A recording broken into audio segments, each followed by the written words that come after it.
이번 시간에는 수리 능력의 네 번째 하위 능력인 도표 작성 능력에 대한 학습을 해보도록 하겠습니다. 자, 먼저 여러분들 교재를 한번 보시면 도표 작성 능력은 직장 생활에서 도표를 이용하여 결과를 효과적으로 제시하는 능력을 의미하며 특히 직장 생활에서 업무의 결과를 정리해야 하는 경우 도표를 직접 작성하여 결과를 효율적으로 제시할 수 있는 것이 매우 중요하다. 자, 그래서 이번에 이제 공부할 건 어떤 거냐면 여러분 제목을 보셔서 아시겠지만 도표 작성이죠. 그러니까 실제 이제 회사 생활이나 이런 거 할 때 되면 이런 조사한 자료들을 이제 정리를 해야 되는 과정이 필요하잖아요. 근데 여러분들이 시험이라는 환경에서는 직접 도표를 그리는 경우는 생각할 수 없기 때문에 자, 어떤 식으로 문제가 나올까요? 그러니까 도표 작성의 절차를 요 내용 전체의 순서라든가 이런 거를 물어보는 문제가 나올 수도 있고, 또는 이제 어떤 도표를 그려주고서 이 도표가 제대로 작성이 되었는지 이런 것들을 물어볼 수도 있겠죠. 자, 그리고 이제 또 도표 작성 능력의 전통적인 이제 출제 영역인 어떤 게 있냐면 어떤 도표를 작성해 놓고 이 수치들이 제대로 작성이 되었는지 이런 것들을 물어보는 문제들이 있습니다. 자, 이런 것들을 순서대로 좀 한번 살펴보도록 할게요. 자, 첫 번째 이제 교재에 나오는 내용을 보시면 도표 작성 절차라고 해서 자, 첫 번째 1번은 어떠한 도표로 작성할 것인지를 결정을 하고, 자, 두 번째는 가로축과 세로축에 나타낼 것을 결정을 합니다. 그리고 세 번째 가로축과 세로축의 눈금의 크기를 결정을 하고, 자, 네 번째 자료를 가로축과 세로축이 만나는 곳에 표시하고, 자, 다섯 번째 표시된 점에 따라 도표를 작성하고, 자, 여섯 번째 도표의 제목 및 단위를 표시한다. 자, 여러분들이 요거는 뭐 세부 내용도 좀 꼼꼼히 읽어보시겠지만 일단 제목을 순서 정도까지는 암기를 좀 해주세요. 왜냐면 아까 제가 말씀드렸지만 도표 작성의 절차 자체를 순서를 물어볼 수가 있기 때문에 이 제목들의 순서를 숙지를 좀 해주시면 될 것 같아요. 자, 내용 자체는 그렇게 어렵지 않으니까 여러분들이 이 순서를 제가 외울 걸 강조하면서 다음 내용으로 좀 넘어가 볼게요. 자, 이제 도표 작성 시 주의점. 자, 이 부분을 좀 잘 보셔야 되는 게 아까 제가 말씀드렸던 두 번째 유형이죠. 자, 그래프 같은 걸 제시해 놓고 이 그래프가 제대로 작성이 되었는지 또는 제대로 작성되지 않았다면 어느 부분이 잘못되었는지 이런 것들이 이제 학습 모듈에 제시가 되어 있습니다. 그럼 여러분들이 이 내용들을 숙지를 하시고 문제를 푸시면 훨씬 더 좋은 이제 결과가 나올 수 있겠죠? 그럼 한번 볼게요. 처음에 이제 선 그래프입니다. 자, 절선 그래프라고 하는데 요거는 우리가 꺾은 선 그래프라고 요즘에는 보통 더 많이 불러요. 자, 그림을 한번 봅시다. 자, 요런 게 이제 꺾은 선 그래프인데 이게 선의 높이에 따라 수치를 파악하는 경우가 많으므로 세로축의 눈금을 가로축의 눈금보다 크게 하는 것이 효과적이다. 자, 그 다음에 두 번째, 자, 두 번째 것도 이제 이런 거죠. 요런 게 함정 많이 파놓겠죠. 선이 두 종류 이상인 경우엔 반드시 무슨 선인지 그 명칭을 기입해 줘야 된다. 그러니까 여러분들이 문제에서 요런 항목이 빠져 있는 거예요. 이렇게 표가 제시된 다음에 자, 위에 뭐 이제 실제 회사 상황이니까 이렇게 나오겠죠. 뭐 이 과장이 뭐 김 대리에게 뭘 지시했는데 김 대리가 그린 그래프가 요거다. 어디가 틀렸냐라고 해서 이 밑에 있는 요 앱 개발자, 웹 개발자가 빠져 있으면 자, 우리가 요 선이 어떤 선인지를 알 수가 없겠죠. 그래서 이렇게 선이 두 종류 이상인 경우에는 반드시 무슨 선인지 그 명칭을 기입해 주어야 한다라는 겁니다. 그래서 여러분들이 이런 모듈의 내용들을 숙지를 하셔야 돼요. 자, 다음 그래프 한번 보겠습니다.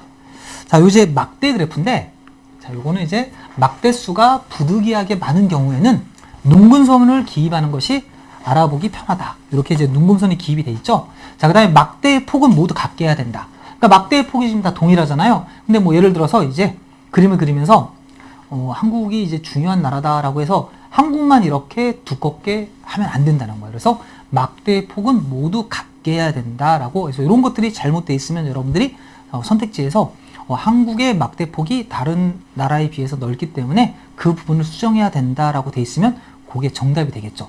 그 다음에 모든 도표의 기본적인 건데 아까도 한번 나왔지만 이런 것들 단위, 이게 지금 숫자가 1371이라고 써 있는데 이 단위가 시간이란 말이 딱 빠져 있어요. 그러면 우리 1371이 뭐 당연히 노동 시간이라는 걸 알 수는 있다라고 생각할 수도 있지만 이게 분일 수도 있잖아요. 1371분. 그래서 자료의 정확도가 떨어지기 때문에 어떤 수치들만 나와 있으면 안 되고 반드시 이렇게 단위들이 나와야 돼요. 자, 요거는 이제 그래프의 종류에 관계없이 많이들 빼먹는 거예요. 여러분들 그림이 주어져 있는데, 자, 그래프가 주어져 있는데 단위가 빠져 있다. 그러면 그걸 또 지적해 주셔야 됩니다. 그러니까 이렇게 도표 작성 능력에서 물어보는 유형을 이제 하나하나 확인하고 있는데 많이 나오는 유형이에요. 단위가 누락되거나 또는 이제 잘못 표시되어 있는 경우 조심하시고, 자, 세 번째는 이제 원 그래프입니다. 자, 원 그래프인데 그림을 한번 보겠습니다. 자, 이렇게 보면 나와 있죠. 처음에 정각 12시의 선, 그러니까 여기 12시잖아요. 요 선을 기준선으로 해서 기점으로 해서 오른쪽으로 이제 그림을 그려주는 거예요. 그리고 분할선은 구성부들이 큰 순서, 그러니까 이렇게 큰 기준으로 그려주시면 된다는 겁니다. 자, 그 다음에 세 번째가 기타 항목은 구성 비율의 크기에 관계없이 가장 뒤에 그리는 게 좋다. 이렇게 기타 항목이 있죠. 이게 무슨 말이냐면 예를 들어서 기타가 뭐 5%라고 한번 해봅시다. 그러면 이 중추성 후각장애보다 비율은 더 크지만 항목이 기타이기 때문에 이렇게 그려주시면 된다는 거예요. 자, 물론 이제 이 분할선이 구성 비율이 큰 순서로 그리는 게 일반적인데 뭐 자료의 특성이 예를 들어서 A, B, C, D 이렇게 어떤 순서가 정해져 있는 경우에는 그렇게 좀 그려지는 그래프들도 좀 있습니다. 그러니까 여러분들이 이렇게 좀 정리해 주시고, 그 다음에 네 번째 항목은 각 항목의 명칭은 같은 방향으로 기록, 각도가 적어서 기록하기 힘든 경우에는 지시선을 써서 기록한다. 이렇게 돼 있잖아요. 그러니까 여기다가 엄청 조그만데 이렇게 여기다가 중추성 후각 장애 이런 식으로 쓰고 여기다가 또 기타 쓰면 시각적으로 우리가 이걸 구별하기가 좀 어렵잖아요. 그러니까 그런 경우에는 이렇게 빼주는 거죠. 그러니까 여러분들이 시험에서는 어떻게 나오겠어요? 이렇게 써 있으면 자, 선택지 중에 자, 여기 항목의 명칭을 쓸 때 좀 각도가 적으니까 따로 뺐어야 되는데 안에다 썼다라는 선택지가 있으면 그게 답이 되겠죠? 또는 이제 이 글씨를 이 방향에 맞춰서 써도 안 돼요. 왜냐면 각 항목의 명칭은 같은 방향으로 쓰라고 하기 때문에 지금 다 이렇게 가로 방향으로 똑같이 써야 됩니다. 그래서 원 그래프의 내용이니까 여러분들이 이런 학습 모듈의 내용을 정확하게 숙지하셔가지고 좀 이 항목들이 시험에 그대로 나온다고 보셔도 되니까 좀 체크를 해주셔야 돼요. 자, 다음 거 한번 보겠습니다. 다음 이제 층별 그래프인데 한번 보면 처음에 내용이 1번을 보시면 눈금은 이제 선그래프나 막대 그래프보다 적게 하고 눈분선을 넣지 않는다. 자, 그러니까 여기 지금 눈분선이 좀 들어가 있지 않잖아요. 자, 그 다음에 층별로 색이나 모양이 모두 완전히 달라야 돼요. 그러니까 이게 색깔이 다 달라야 됩니다. 그러니까 뭐 이제 여러분들 이제 우리 고등학교 때 우리 색칠하는 문제처럼 여기랑 여기랑 연결이 안 돼 있으니까 여기를 두 개를 같은 색깔로 칠한다 이러면 안 된다는 거예요. 이게 층별로 색이나 모양이 모두 완전히 달라야 된다고 그러기 때문에 색깔은 다 다른 걸 써야 됩니다. 그리고 각 항목, 같은 항목은 옆에 있는 층과 선으로 연결하여 보기 쉽도록 해야 된다라고 해서 여러분들 이렇게 선으로 지금 연결이 다 돼 있잖아요. 가끔 이제 이렇게 좀 복잡한 경우에는 이렇게 연결해서 보여주는 경우도 있어요. 그래서 그 내용이 지금 여기 써 있는 겁니다. 자, 그 다음에 이제 4번을 보시면 세로 방향으로 그릴 경우엔 요거죠? 세로 방향으로 그릴 경우엔 위에서 아래로, 가로 방향으로 그릴 경우는 왼쪽에서 오른쪽으로 나열한다고 돼 있어요. 자, 그럼 보시면 세로 방향이 이거잖아요. 위에서 아래라는 건 위에 지금 트렌 적선부터 이 항목이 요 항목대로 그대로 위에서부터 아래로 써줬다는 뜻이에요. 그림을 그려줬다는 뜻이고, 지금 오른쪽에 있는 그림이 요거였으면 왼쪽 그림이 이제 가로 방향이잖아요. 가로 방향으로 그릴 경우엔 왼쪽에서 오른쪽으로 이제 표시해 주는 거예요. 그럼 여러분들이 순서대로 지금 색깔별로 돼 있죠? 이렇게. 자, 이해되시죠? 근데 여러분들이 이제 간혹 공부를 하시다 보면 문제집 같은 경우엔 이런 거에 맞춰서 그려지지 않은 문제들이 있어요. 이제 그거 같은 경우는 이제 문제를 만들다 보니까 이런 이제 학습 모듈이나 이런 상황을 숙지하지 않고 좀 이제 편의대로 만들어서 그렇잖아요. 근데 여러분들 시험을 우리는 어차피 목표가 정해진 공부기 때문에 자, 여러분들이 공부하실 때 이 학습 모듈에 나와 있는 이 내용들을 숙지하셔가지고 그에 위배되게 그려진 그림들이나 그런 것들은 틀린 게 되는 거예요. 그래서 어차피 기준은 여기로 맞춰서 공부를 하셔야 됩니다. 그래서 간혹 이제 공부를 하시다가 이 내용하고 이제 문제집의 그림이 좀 다른 경우가 있을 텐데, 자, 그거는 이제 지금 제가 말씀드렸듯이 뭐 책을 출판하고 할 때는 좀 이제 그런 부분까지 신경을 쓰기 힘들잖아요. 근데 이렇게 뭐 신문 기사라든가 또는 이제 공식적인 자료들 같은 경우엔 여기에 맞춰져 있는 걸 여러분들이 확인할 수 있으니까, 자, 지금 모듈에 이제 공부하실 땐 학습, 제시된 모듈 학습을 하시는 걸 권해드립니다. 자, 이렇게 해갖고 이제 조표 작성의 유의점들을 이제 몇 개 그래프를 종류별로 좀 살펴봤어요. 자, 다음에 대표 기출 유형을 한번 보겠습니다. 자, 요거 이제 어떤 유형이냐면 아까 제가 말씀드렸듯이 우리 흔히들 이제 도표 작성 능력이라고 해서 나오는 게 어떤 거냐면, 자, 이제 모듈형 시험에서는 제가 지금 말씀드렸듯이 도표를 그리는 방법 또는 이제 도표가 제시된 상태에서 이 도표가 자, 어떤 게 잘 그렸냐고 해서 5개의 그래프를 주고서 잘 그려진 그래프를 고르는 유형도 나올 수 있겠죠? 그 다음에 또 하나는 이제 어떤 거냐면, 아까 제가 설명드렸던 그림을 하나 제시해 주시고, 거기서 어느 부분이 잘못됐느냐, 이런 것들이 나올 수도 있어요.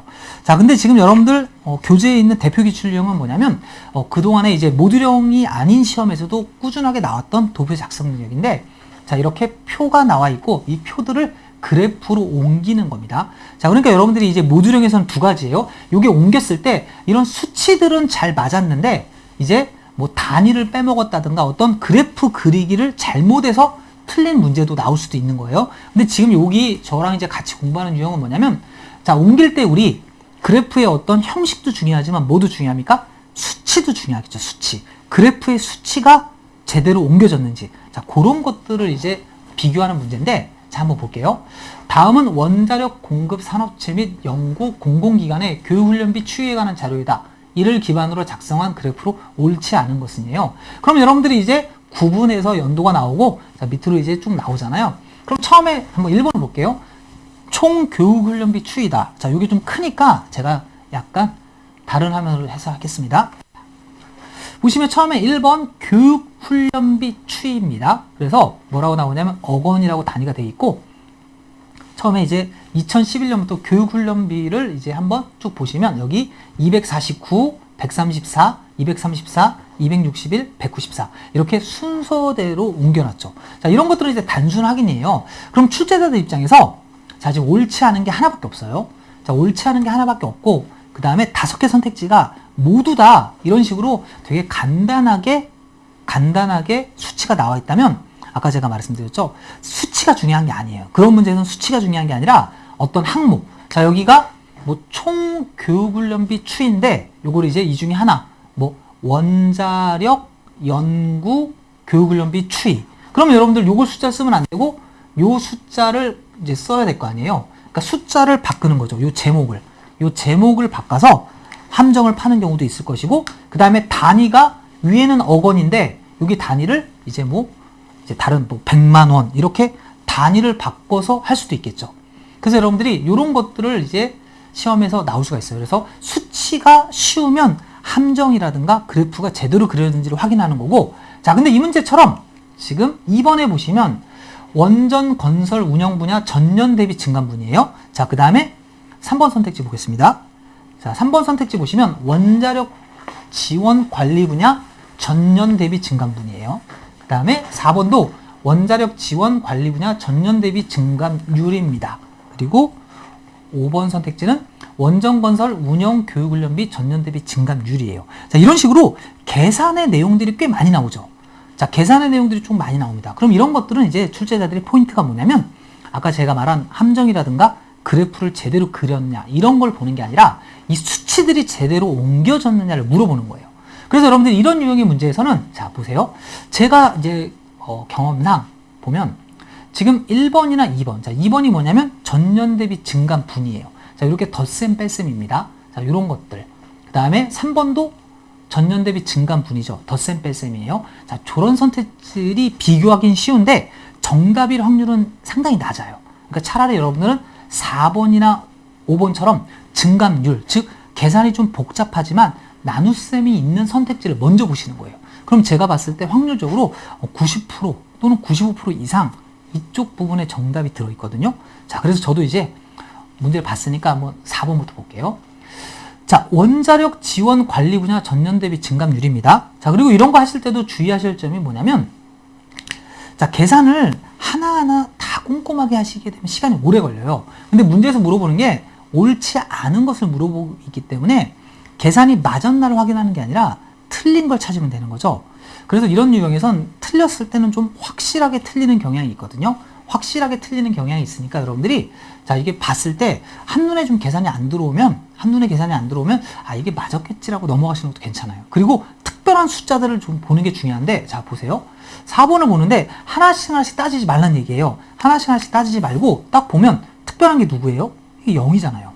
증감률이 0이라는 건 숫자가 똑같다는 거죠. 그러니까 원자력 지원 관리 분야 전년 대비 증감률인데 네 번째 항목을 보니까 0이에요. 자, 증감이 없다는 얘기는 같은 게 똑같아야 돼요. 그러면 2015년에서 원자력 지원 관리 분야는 여기입니다. 근데 숫자를 보니까 134에서 124. 자, 이거 우리 몇 퍼센트인지 구할 필요가 없죠? 둘이 같아요, 달라요? 다르죠? 다른데 0%라고 했기 때문에 얘가 무조건 틀린 게 되는 거예요. 그러니까 이런 식으로 여러분들이 푸시면 된다는 거예요. 그러니까 포인트를 좀 잡아서, 자, 포인트를 잡아서 이게 틀렸다라는 거 확인한다. 제가 아까도 말씀드렸지만 이런 문제들을 좀 보면 투자자의 의도도 좀 보여요. 그런 게 뭐냐면 하나하나 다 계산하게 되면 너무 시간이 오래 걸리기 때문에 오히려 틀린 거를 줄 때는 꽤 차이가 큰 걸 주거나 또는 이렇게 좀 명확하게 특징적인 숫자를 줘서 그걸 가지고 여러분들이 판단하시기가 괜찮은, 판단하기 쉬운 걸 주거든요. 그래서 이거를 이제 해설처럼, 자, 이런 거 해설 보면 맨날 똑같이 나오는 게 이런 거예요. 자, 원자력 지원 관리 분야 전년 대비 증감률인데 여기에 있는 수치는 요 숫자가 아니라 뭐 여기 위에서 보시면 이제 보시면 요게 이거겠네요. 설계 엔지니어링. 제가 이제 뭘 보고 찾은 거냐면 요거 둘이 똑같죠. 그 다음에 얘네들이도 똑같죠. 그러니까 후보가 이 두 개예요. 원래 이 후보가 설계 엔지니어링 아니면 기자재 제조인데, 자, 여기 300%니까 이제 3배가 늘었어야 되잖아요. 근데 여기 1에서 4로 이렇게 3 늘었고, 여기는 이제 또 줄었으니까 마이너스 75. 그래서 저 설계 엔지니어링인데, 이렇게 해당이 되는 애를 찾아가지고, 자, 요 자료는 설계 엔지니어링의 자료야라고 해설을 들은 제시가 되어 있지만, 우리는 이제 그렇게 할 게 아니라, 요 자료가 누구 걸 찾는 게 아니라, 자, 여기서 0인데, 얘네들이 다르니까, 4번이 틀렸구나라고 이렇게 틀린 것만 확인하는 차원에서 해주시면 될 것 같아요. 앞서 공부했던 모듈형 예상 문제도 한번 예제 형태로 한번 살펴보도록 하겠습니다. 자, 한번 문제 보시면 제시된 그래프의 형태를 바꿔 작성하고자 한다. 다음의 설명에 대한 진위를 판별하시오 라고 되어 있습니다. 자, 그럼 여러분들 이렇게 이제 그래프가 지금 나와 있는데, 자, 요런 예시가 이제 나올 수 있겠죠. 선택지로 점 그래프로 작성하기에는 적절한 자료가 아니다. 자, 요거 참일까요, 거짓일까요? 그럼 여러분들이 이제 배경 지식으로 점 그래프가 어떤 건지를 알고 있어야겠죠. 자, 그러니까 점 그래프는 우리 앞에서 공부했던 내용을 기억하신다면, 자, 요런 내용 기억나시죠? 그래서 제가 여기 X축하고 Y축의 어떤 항목들을 읽는 이런 그림에서 우리가 점 그래프, 이런 자료에서 점 그래프를 쓸 수 있다고 했는데, 자, 이건 지금 뭐 연도별로 이제 주체별로 택지 공급이 이제 어떤 실적을 나타내는 날 보여주고 있기 때문에 이렇게 점 그래프로 작성하기에는 적절한 자료는 아니다라는 게 맞으니까, 자, 5가 되겠죠. 자, OX 문제에서 5가 되는 거고, 자, 다음 문제 한번 더 살펴보겠습니다. 자, 다음 문제는 특정 연도의 자료만 떼어 파악하려고 할 경우 원 그래프로 활용할 수 있다. 그럼 여러분들 이제 머릿속에 원 그래프의 내용이 떠올라 주셔야겠죠. 자, 그럼 원 그래프는 우리 어떤 거죠? 자, 앞에 공부한 내용을 조금 생각해 보시면 이런 식으로 원을 그려서 여기 12시죠. 여기를 중심으로 해서 오른쪽으로 이제 그려 나간다라고 했던 거 기억나시죠? 그러니까 여러분들이 아무 연도나 하나 해보시면, 자, 만약에 2017년이다. 그러면 세 가지니까, 자, 요걸 이제 비율로 나타내든 아니면 숫자로 표현하든 어쨌든 간에 뭐 요런 식으로 해가지고, 자, 요런 식으로 항목들을 옮겨주면은 원 그래프로 나타내기에 괜찮은 자료가 될 수 있겠죠. 그래서 요거는 활용할 수 있다가 되기 때문에 5가 되겠습니다. 자, 그 다음에 또 하나 보겠습니다. 거미줄 그래프를 통하여 각 항목의 대소 비교를 쉽게 할 수 있다라고 했는데, 자, 거미줄 그래프 같은 경우는 이제 우리 방사형 차트라고 하는데, 자, 거미줄 그래프 같은 경우는 어떤 특정한 두 개를 찾아서 이제 뭐 예를 들어서 A라는 도시하고 B라는 도시 내에서 세부 항목들을 뭐 이렇게 있으면 그걸 이제 차트로 이제 그려갖고 튀어나온 거를 이렇게 그려서 두 개 이렇게 하면 이제 A는 이만큼이면 B는 이만큼이다 해서 항목별, 즉 하부 항목별로 A하고 B, C에 비교하는 이런 식으로 두 개의 항목을 정한 다음에 그 항목에서 세부 항목들의 크기를 비교할 때 우리가 쓰는 게 거미줄 그래프인데, 자, 이거는 뭐 연도별로 지금 이제 공급의 주체들로 이렇게 가는 것들을 보고 있기 때문에, 자, 이게 거미줄 그래프를 쓰기에는 적절한 주제는 아니겠죠. 그래서 요거는 X가 되겠습니다. 자, 여러분들 이렇게 이제 한 문제 또 살펴봤고, 다음 유형 또 한번 살펴보겠습니다. 자, 요거는 이제 문제 한번 읽어볼까요? 제시된 그래프는 국민연금 가입자 및 수급자 수를 나타내는 동일한 데이터이다. 두 그래프를 비교하고자 할 때, 자, 또 문제 잘 읽으셔야 돼요. 위쪽 그래프에 대한 다음 지적입니다. 그러니까 알려준 거예요. 지금 아래쪽 그래프가 잘 된 거고 위쪽 그래프를 아래쪽 그래프에 비교해서 자, 위 그림을 아래 그림에 비교해 가지고 어디가 문제인지 이렇게 지적을 하는 거예요. 자, 가로축의 연도 표시가 너무 많이 작성되었다. 근데 비교를 해보시면 가로축 같은 경우는 동일하게 구성이 되어 있기 때문에 연도 표시가 많이 작성되었다고 볼 수 없겠죠. 그래서 X가 되겠습니다. 자, 두 번째, 세로축의 수치 범위가 너무 크게 설정되었다. 자, 여러분 보시기에도 느껴지시잖아요. 자, 윗부분, 지금 이쪽 부분이 공간이 지금 못 쓰고 있죠. 그러니까 이 아랫부분의 그림이 너무 압축이 되다 보니까 이런 관계가 정확하게 나오지 않죠. 그 이유는 뭐 때문이에요? 그렇죠. Y축, 즉 세로축의 수치 범위가 너무 크게. 그러니까 여기는 지금 6,000까지밖에 안 돼 있는데 여기는 지금 10,000까지 설정이 되다 보니까 그림이 이런 형태로 나왔겠죠? 그래서 세로축의 수치 범위가 너무 크게 설정되었다 해서 이렇게 5가 되겠습니다. 그러니까 이런 식으로 또 나올 수 있는 형태가 이런 것들이 가능해요. 그러니까 선택지별로 이제 5개 선택지가 나와서 위에 거에 대한 지적을 하겠죠. 그럼 그 중에 하나는 이제 잘못된 지적을 할 것이고 나머지 4개는 옳은 지적을 하는 이런 형태가 나올 가능성이 높기 때문에 여러분들이 이런 유형도 좀 대비를 해두시면 좋을 것 같아요. 자, 지금 A사원은 팀장의 지시에 따라 그래프를 작성하였다. 다음은 그래프를 본 팀장의 지적사항이다. 이에 대한 진위를 판별하시오. 자, 보시면 이제 A사원 N도서의 지난 2년간 반기별 제작 수량과 반품 수량, 도서 배송에 쓰이는 포장 박스 입고 수량을 좀 알고 싶은데 그래프로 작성해 줄 수 있을까라고 했습니다. 그 다음에 참고 입출고 관리에 필요하니 제작 수량과 여기 써 있습니다. 제작 수량과 반품 수량을 합친 수치의 변동도 같이 볼 수 있게 해주면 좋겠습니다. 여러 개로 구분된 자료보다 하나의 그래프로 알고 싶은 내용이 모두 들어가 있으면 더 좋을 것 같습니다. 라고 했어요. 그 다음에 이제 데이터가 나와 있는 거죠. 자, 그리고 이제 작성을 한 거예요. 그럼 이거에 대해서 이제, 제대로 됐는지 지적을 하는 상황이죠. 똑같이 한번 봅시다. 단위가 누락된 것 같은데 좀 추가해야 하지 않을까. 이건 제가 이제 앞부분에서도 설명을 드렸지만 아주 간단하지만 많이 나오는 거예요. 여기 보시면 단위가 권하고 개가 나와 있기 때문에 자, 이것도 여러분들이 단위가 이제 권인지 개인지 표시를 해줘야 되는 거죠. 그러니까 당연히 읽어봤을 때 이게 뭐 알 수 있다라고 생각하셔가지고 여기다 생략을 하시면 안 되고 반드시 단위를 같이 표시해 주셔야 됩니다. 그러니까 추가해야 되지 않을까 해서 5가 되겠죠. 그 다음에 제작 수량과 반품 수량을 합한 수치의 변동을 알아보기가 어렵네요. 그러니까 여기 보시면 제작 수량하고 반품 수량이 나와 있습니다. 이렇게 2개. 근데 여기서도 지금 이거를 개별적으로 이렇게 표시를 해주니까 합친 수량을 알기 어렵잖아요. 그래서 이게 지금 이 팀장의 지시사항은 뭐냐면 요걸 합쳐가지고 이렇게 하나의 이걸 만들라는 거죠. 그래서 자, 이거는 이제 뭐 어떤 게 먼저 들어가도 돼요. 이 파란색이 아랫부분에 들어가도 되고 자, 이런 식으로 이제 표현해주면 지금 만약에 여기 편의상 여기다 이대로 해볼게요. 418이다 라고 쓰게 되면 지금 반품 수량과 제작 수량도 따로따로 판단할 수 있고 그 다음에 요거 2개를 또 여기다 더해주면 자, 한 해에 그러니까 이렇게 상반기에 제작 수량, 반품 수량 그 다음에 이렇게 또 해서 하반기에 제작 수량과 반품 수량의 합 써 있잖아요. 제작 수량과 반품 수량을 합한 수치의 변동도 같이 볼 수 있다. 그러니까 우리가 이거를 하나하나 수치를 더하면 계산이라는 게 필요한데 그냥 그래프 상태로 주게 되면 높이를 비교하게 되면 합친 수량이 누가 큰지를 바로 알 수 있잖아요. 그러니까 이 변동을 알아보기가 어렵네요도 참이 되겠죠. 그래서 이런 그래프로 이제 막대 그래프 2개를 합친 이제 누적 막대 그래프처럼 이제 그림을 좀 그려주셨어야 돼요. 자, 그 다음에 세 번째 거 보죠. 지금과 같은 데이터는 추이선이 3개 배치되도록 선 그래프를 사용해야 합니다.